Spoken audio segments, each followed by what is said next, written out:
I built a secret empire while my family thought I was just a librarian. The rain tapped gently against the library windows as Eleanor sat at her usual desk, surrounded by towering shelves of books and the comforting scent of aged paper. To her family, this was all she was, a quiet librarian who spent her days organizing stories for others while living a life as predictable as the Dewey Decimal System. They saw the cardigans, the sensible shoes, the horn-rimmed glasses perched on her nose, and assumed they understood everything about her. But what they didn't know, what no one knew, was that beneath the surface of Eleanor's seemingly ordinary existence lay an empire so vast, so intricate, it would leave them speechless if ever uncovered. It had started innocently enough. 10 years ago, Eleanor found herself in the basement archives of the small-town library where she worked, sorting through boxes of donated books meant for resale. Most were worn-out paperbacks or outdated encyclopedias, but one box caught her eye, a collection of rare first editions, their spines cracked with age but their value unmistakable. She hesitated only briefly before slipping one into her bag, telling herself it was just temporary. She'd sell it online, use the money to pay off some bills, and return the rest to the shelves later. That single act of rebellion ignited something inside her, a spark she hadn't felt since she was young, when dreams of adventure still danced in her mind. The sale went smoothly, almost too easily. Within hours, the book sold for more than she made in 2 weeks at the library. The thrill of holding that check in her hand, the weight of possibility it carried, was intoxicating. It wasn't long before Eleanor began combing through every donation, every estate sale flyer, every auction catalog within driving distance. What started as a hobby quickly evolved into something much larger. Rare books became her gateway, but soon she expanded into antiques, vintage jewelry, even obscure artifacts smuggled out of forgotten corners of the world. Each item told its own story, whispered secrets from another time, and Eleanor listened intently, piecing together connections others couldn't see. Her family never suspected a thing. How could they? Every morning, she left the house dressed in her librarian uniform, kissed her husband goodbye with a smile, waved to her teenage son as he boarded the school bus, and drove off to work like clockwork. By nightfall, she returned home exhausted but content, carrying the day's events tucked neatly behind closed lips. Her husband, Mark, often teased her about how boring librarians must be, joking that she probably spent her lunch breaks alphabetizing index cards. He meant it affectionately, of course, but each comment stung just a little. Not because she resented his ignorance. No, it was more complicated than that. She loved him deeply, loved their son fiercely, and yet there was a part of her that yearned for recognition, for someone to look beyond the facade and truly see her. Eleanor's secret operation grew exponentially over the years. From her modest laptop in the corner of the living room, she orchestrated deals across continents, negotiating with collectors, smugglers, and curators alike. Her network spanned the globe. Though none of her contacts knew her real name, she operated under various aliases, each carefully crafted to suit the transaction. There was Madame Leonie, the enigmatic French antiquarian who specialized in medieval manuscripts. Then there was Victor Kane, the brash American entrepreneur who dealt in industrial-age relics. And finally, her personal favorite, Eleanor Grayson, a fictional character inspired by her own initials, who curated private collections for billionaires bored with their wealth. What set Eleanor apart from other dealers wasn't just her eye for valuable pieces, it was her ability to understand people. She could read between the lines of a hesitant email, hear the desperation in a voice message, and sense when someone was bluffing during negotiations. This skill came naturally to her, honed over decades of observing patrons at the library. The elderly woman clutching a romance novel close to her chest? Lonely. The teenager lingering near the graphic novels? Searching for escape. The businessman scanning headlines on his phone while waiting for a meeting? Overwhelmed. People revealed themselves in subtle ways, and Eleanor had learned to listen, not just to words, but to silences, gestures, and glances. This talent proved invaluable in her secret life. When a reclusive billionaire offered $500,000 for a 17th-century astrolabe, Eleanor countered with $750,000, knowing his pride wouldn't allow him to walk away. When a desperate widow tried to unload her late husband's stamp collection for pennies, Eleanor paid double the market rate, understanding the emotional weight those stamps carried. These transactions weren't merely business, they were exchanges of trust, vulnerability, and sometimes even hope. And with each deal, Eleanor's empire grew stronger, more complex, and infinitely more dangerous. Danger was always lurking, of course. The deeper she ventured into the underground world of high-stakes collecting, the more risks she took. Some items came with questionable provenance, stolen treasures, illegally excavated artifacts, relics tied to dark histories. Others required navigating legal gray areas, bribing officials, or evading customs agents. Eleanor knew the consequences if she were caught: prison, ruin, the destruction of everything she held dear. Yet fear only fueled her determination. She reminded herself daily why she did this: not for greed, not for power, but for freedom. Freedom from the monotony of a life prescribed to her, freedom to create something extraordinary, and most importantly, freedom to prove to herself that she was capable of greatness. But keeping such a monumental secret took its toll. Late at night, when the house was silent and everyone else slept, Eleanor would sit alone in the dim glow of her computer screen, staring at spreadsheets and encrypted messages. Guilt gnawed at her conscience, whispering insidious doubts. Was she betraying her family by hiding this part of herself? Would they feel hurt, betrayed, abandoned if they ever discovered the truth? Or worse, would they think less of her, see her not as a provider but as a liar? These thoughts haunted her, especially on days when her dual lives collided unexpectedly. Like the time a wealthy client tracked her down using information from an old invoice. He showed up at the library unannounced, dressed in a tailored suit that screamed money, asking for Ms. Grayson. Eleanor froze mid-shelf stalking, her heart pounding as she turned to face him. For a moment, she thought her cover was blown, that he'd somehow figured out her true identity. Instead, he simply handed her a business card and asked if she'd consider appraising his private library. She managed to play along, feigning confusion until he left, but the encounter left her shaken. How many close calls had there been? How many more could she survive? Despite the risks, Eleanor couldn't bring herself to stop. Building her empire had become more than just a means to an end. It was her purpose, her passion, her proof that she was more than the sum of society's expectations. In the rare moments when she allowed herself to dream, she imagined revealing her secret someday, watching the shock and awe spread across her family's faces as they realized the scope of what she'd accomplished. But reality always pulled her back. The timing wasn't right. Too much was at stake. So she continued balancing both worlds, juggling identities, and burying her fears beneath layers of carefully constructed normalcy. As the months turned into years, Eleanor's empire reached new heights. She acquired warehouses in Europe, partnered with elite auction houses, and even began funding archaeological digs in remote locations. Her influence stretched far beyond what anyone could have imagined, yet she remained invisible, a ghost in the machine. At the same time, her family life unfolded in parallel, blissfully unaware of the storm brewing beneath the surface. Mark threw himself into his career as a middle manager, content with the stability their lives provided.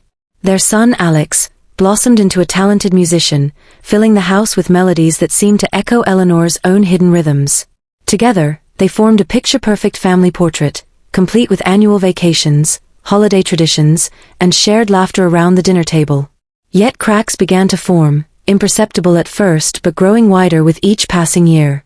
Mark grew distant, consumed by his own ambitions and frustrations. Alex rebelled quietly, retreating into music as a form of escape. And Eleanor, caught in the middle, felt increasingly torn between the life she presented to the world and the life she kept locked away. Nights became sleepless battles against anxiety, mornings a blur of caffeine-fueled exhaustion. Still she pressed on, driven by a force she couldn't fully explain. One fateful afternoon, as Eleanor sorted through a shipment of newly acquired artifacts, she stumbled upon something extraordinary, a centuries-old map etched onto parchment, its edges singed as though it had survived a fire. The symbols were unfamiliar, the language indecipherable, but the energy radiating from the map was undeniable. It pulsed beneath her fingertips, alive with secrets waiting to be uncovered. As she traced the faded ink with trembling hands, Eleanor felt a shift, a premonition that this discovery would change everything. Little did she know, the map was only the beginning of a journey that would test her courage, challenge her loyalties, and force her to confront the very foundations of her double life. The map became an obsession. Eleanor couldn't shake the feeling that it held answers to questions she hadn't yet asked.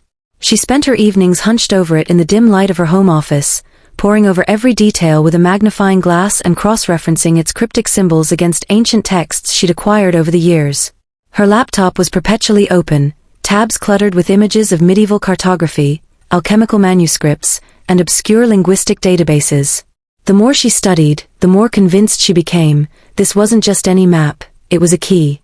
A key to something vast, mysterious, and potentially world-altering.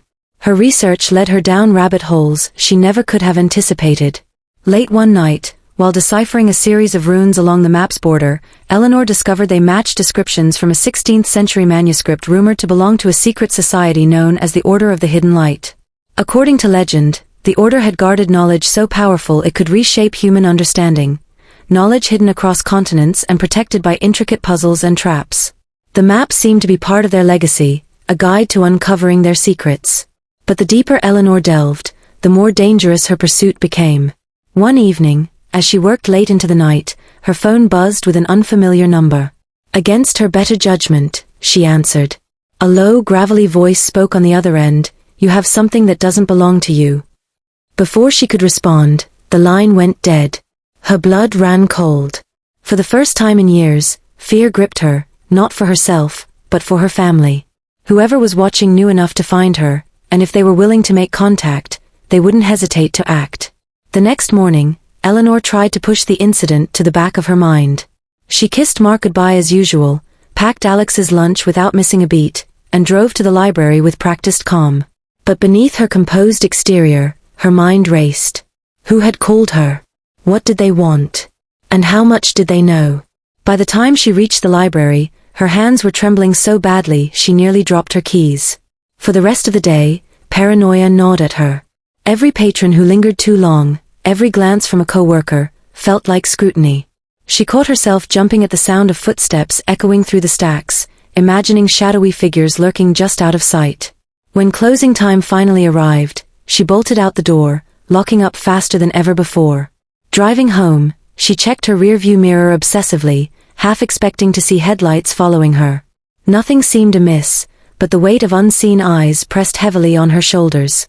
When she walked through the front door, the warmth of her family greeted her, a stark contrast to the chill settling in her chest. Mark sat on the couch scrolling through his phone, while Alex strummed chords on his guitar in the corner. Their presence grounded her, reminding her of why she'd built this empire in the first place, to protect them, to provide for them, to give them everything life had denied her. Yet now, for the first time, she wondered if her actions might put them in danger. That night, unable to sleep, Eleanor returned to the map. She spread it out on her desk and stared at it, searching for clues she might have missed. Something about the symbols near the map's center tugged at her memory, though she couldn't quite place it. Frustrated, she leaned back in her chair and closed her eyes, letting her thoughts wander. Suddenly, a fragment of a childhood story surfaced, a tale her grandmother used to tell about a hidden city buried beneath the earth, accessible only to those pure of heart. Could it be connected? Or was she grasping at straws, desperate to find meaning where none existed? Determined to find out, Eleanor decided to visit Dr. Elias Grant, an eccentric historian she'd occasionally consulted in the past. Though retired, he still maintained a private collection of rare books and artifacts in his sprawling Victorian home on the outskirts of town. He was notoriously reclusive, but Eleanor had earned his trust over the years, bringing him treasures no one else dared touch. If anyone could help her unravel the mystery of the map, it was him. The next morning, after dropping Alex off at school and ensuring Mark was safely engrossed in a conference call, Eleanor drove to Grant's estate. The house loomed ahead like something out of a Gothic novel, its windows darkened by heavy drapes and ivy creeping up its stone walls. She rang the bell twice before the door creaked open, revealing the man himself. His wild gray hair framed a face lined with age and wisdom, and his sharp blue eyes sparkled with curiosity. "Eleanor," he said, his voice gravelly but warm. "To what do I owe the pleasure?" She hesitated, then pulled the map from her bag. "I need your help, Dr. Grant. This turned up recently, and I think it might lead somewhere important." Grant's expression shifted instantly. Taking the map gently, he carried it to a nearby table and unfolded it under the soft glow of a desk lamp. His fingers traced the symbols reverently, his lips moving silently as he read. After several minutes of intense study, he looked up at her, his eyes gleaming with excitement. "This is extraordinary," he murmured. "Where did you get it?" "I can't say," she replied firmly. Trust was a luxury she couldn't afford right now. He nodded, seemingly unfazed by her evasiveness. "Very well. But you should know, this isn't just a map, it's a cipher. And not just any cipher, It appears to be linked to the Voynich manuscript. Eleanor's breath hitched. The Voynich manuscript, one of history's greatest unsolved mysteries. A book written in an unknown language, filled with bizarre illustrations and indecipherable text. If this map was truly connected to it, the implications were staggering. "What does that mean?" she asked, her voice barely above a whisper. "It means," Grant said, leaning closer, "that whoever created this map didn't intend for just anyone to follow it. Only someone with access to specific knowledge, or perhaps specific items, can unlock its full potential." Eleanor's mind raced. Specific items. Could that explain the string of artifacts she'd been acquiring lately? Each piece had seemed random at the time, but looking back, there were patterns she hadn't noticed. An obsidian mirror etched with constellations. A golden compass that always pointed west, regardless of magnetic fields. A shard of crystal that glowed faintly in moonlight. They'd all come to her separately, almost as if guided by fate. "Do you think these objects are connected?" she asked, pulling photos of the artifacts from her bag. Grant examined them carefully, his brow furrowed. "It's possible. Very possible. In fact," he paused, his gaze fixing on the map again. "There's a theory that the Voynich manuscript contains instructions for assembling a device capable of accessing hidden realms. If these artifacts are components of that device." He trailed off, leaving the sentence unfinished, but Eleanor understood. Whatever lay at the end of this journey, it wasn't merely treasure or power, it was something far greater. And suddenly, the stakes felt impossibly high.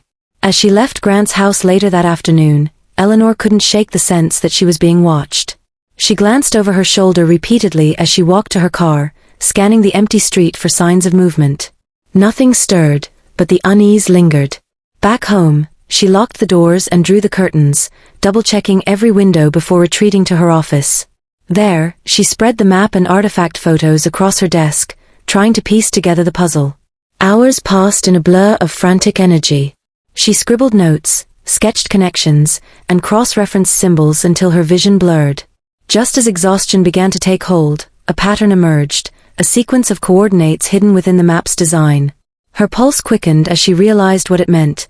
The next step in her journey was already laid out before her. All she had to do was follow it. But doing so would require leaving everything behind, even her family. The thought terrified her. How could she explain her absence? How could she keep them safe while pursuing something so perilous? As dawn broke outside her window, casting golden light across the room, Eleanor made a decision. She would forge ahead, but not alone. She would need allies, people she could trust implicitly. People who understood the risks, and the rewards. Picking up her phone, she scrolled through her contacts until she found the name she was looking for. It had been years since she'd last spoken to Victor Kane, the alias she sometimes used, but tonight, she needed him more than ever. With trembling fingers, she typed a single message. "We need to talk. Meet me at the usual place." Then she hit send, knowing there was no turning back. The message sent, Eleanor felt a strange mix of exhilaration and dread coursing through her veins. She had spent years building walls around her secret life, carefully compartmentalizing it to protect those she loved. But now, for the first time, she was inviting someone, something, into that world. It wasn't just about solving the mystery of the map anymore, it was about survival, about ensuring that whatever power lay at the end of this journey didn't fall into the wrong hands. Victor Kane, the alias she sometimes used, was more than just a persona. He was a conduit to a network of contacts, informants, and operatives scattered across the globe. Over the years, Eleanor had cultivated relationships with people who operated in the shadows, smugglers, historians, hackers, mercenaries. Some were loyal out of respect, others were bound by mutual benefit or fear. Victor Kane allowed her to navigate this treacherous landscape without exposing her true identity. And tonight, she needed all the resources Victor could muster. The usual place was an abandoned warehouse on the outskirts of town, one she'd acquired years ago under a shell company. It served as both storage for her most valuable acquisitions and a safe house when things got dicey. As she drove there, the sun dipping below the horizon and casting long shadows across the road, Eleanor rehearsed what she would say. Trust was fragile, and even within her own web of deceit, betrayal was always a possibility. When she arrived, the warehouse was dark and silent, its steel doors locked tight. She entered through a side entrance, her footsteps echoing softly against the concrete floor. Inside, crates stacked high formed makeshift walls, creating a labyrinthine space where secrets could be whispered without fear of eavesdroppers. At the center of the room stood a single table illuminated by a bare bulb hanging from the ceiling. On it lay the map and photos of the artifacts, arranged like pieces of a puzzle waiting to be solved. She didn't have to wait long. The sound of approaching footsteps signaled his arrival. When the figure stepped into the light, Eleanor's breath caught, not because he looked different, but because he didn't. His face was obscured beneath a hood, his features masked by shadows, yet there was something familiar about him. Something unsettling. "You called," he said, his voice low and gravelly, devoid of warmth. Eleanor nodded, forcing herself to remain calm. "I did. I need your help." He moved closer, his eyes scanning the items on the table. "This isn't your typical deal, is it?" "No," she admitted. "It's bigger than anything I've ever handled. Bigger than you can imagine." For a moment, he said nothing, simply studying her. Then he reached out and picked up the map, turning it over in his hands. "This map, where did you get it?" "That doesn't matter," she replied sharply. "What matters is what it leads to, and who else might be looking for it." His gaze snapped to hers, sharp and assessing. "You've been followed." It wasn't a question, but she answered anyway. "Yes. Someone knows I have this. They've already made contact." "And you think they'll come after you?" "They won't stop until they find what they're looking for," she said, her voice steady despite the knot of fear tightening in her chest. "Which is why I need your connections. If we're going to stay ahead of them, we'll need resources, and protection." He set the map down and crossed his arms, his expression unreadable. "You're asking me to put myself, and my people, at risk for something you haven't even explained fully. Why should I trust you?" "Because if we don't work together," she said, meeting his gaze head-on, "whatever's at the end of this map will destroy us all." Her words hung in the air, heavy with implication. After a long pause, he let out a slow breath and nodded. "All right. You've got my attention. But I'm not doing this blind. Tell me everything." And so she did. She told him about the map, the artifacts, the cryptic symbols linking them to the Voynich manuscript. She revealed her encounter with Dr. Grant, the coordinates hidden within the map's design, and her growing suspicion that these clues pointed to something far beyond wealth or power. As she spoke, she watched him carefully, gauging his reactions. To his credit, he listened intently, his demeanor shifting from skepticism to fascination. When she finished, he leaned back against the table, rubbing his temples. "If what you're saying is true, then this isn't just dangerous, it's apocalyptic. People have killed for less." "I know," she said quietly. "But if we can solve this puzzle first, maybe we can control it. Maybe we can use it to do some good." He gave her a wry smile. "Optimism doesn't suit you, Eleanor." Her stomach dropped. For a split second, she thought she'd misheard him. Then reality crashed down like a tidal wave. Her cover was blown. "How did you?" she began, but he cut her off. "Don't bother denying it," he said, pulling back his hood to reveal a face she recognized instantly. It was Marcus Hale, a former intelligence operative turned freelance fixer. She'd worked with him once before years ago, under the guise of Victor Kane. Apparently, he'd done his homework since then. "You've known all along?" she asked, her voice trembling. "Not at first," he admitted. "But once I started digging, the pieces fell into place." "You're not just a collector, are you? You're the architect of an empire most people wouldn't believe existed." Eleanor sank into a chair, her mind racing. This changed everything.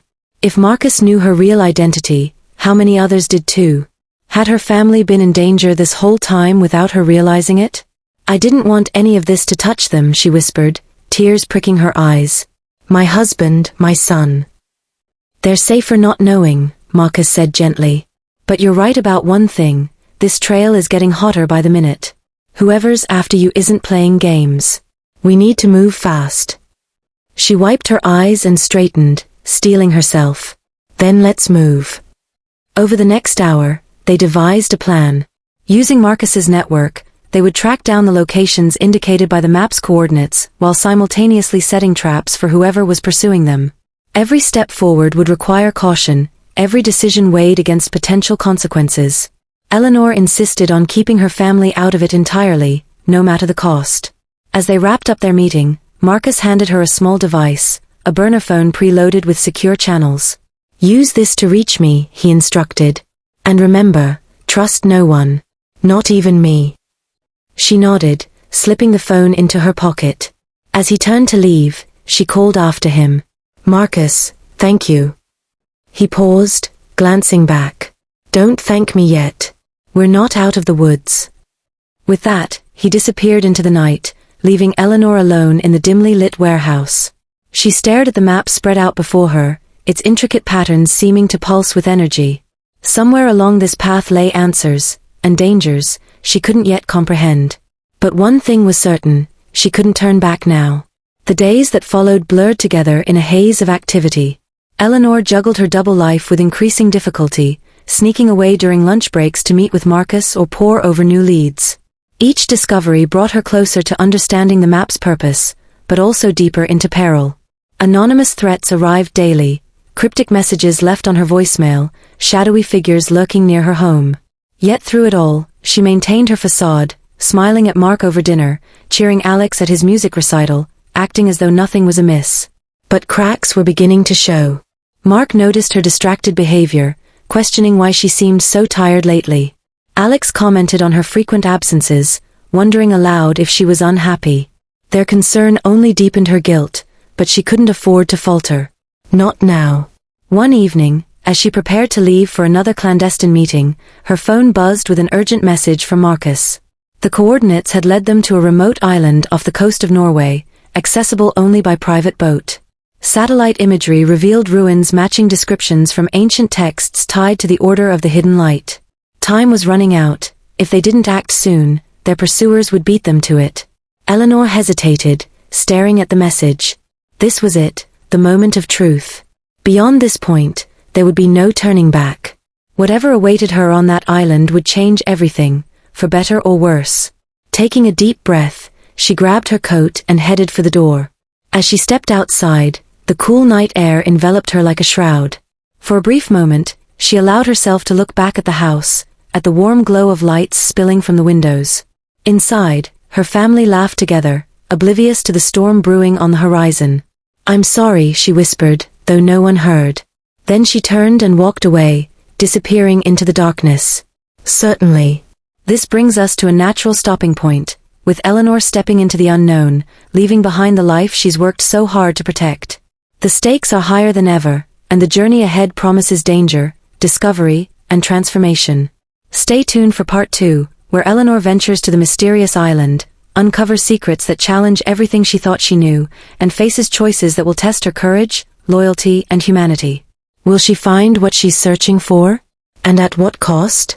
Thank you for joining me on this thrilling ride so far. There's much more to come.